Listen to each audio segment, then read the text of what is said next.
Ako si Raven, isang simpleng tattoo artist. At ngayon, umpisa na natin ang sakuna. Special day kasi ang kliyente ko ngayon ay ikalawang beses sa makakaranas sa sakuna. At wala ulit sila ma'am dito kung di nila nabalitaan yung promo ko sa tattoo. After namin magkasundo ni ma'am, pinag-setup ko na ng gamit si Kutekuk.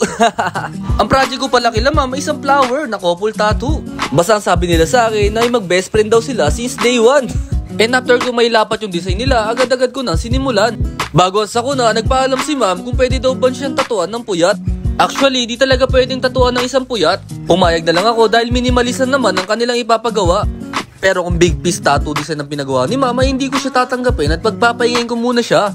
At sa mga ganyang pagkakataon ay na nagiging dahilan kung bakit nagtatap out ang isang kliyente sa tattoo session nila ni artist. Gawa nang dahil wala pa siyang pahinga.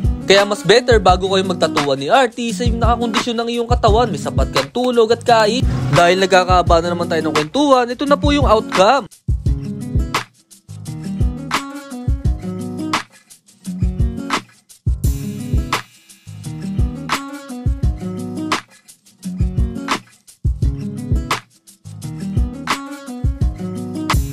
This is Raven Tattoo TV. So yun lang, keep safe!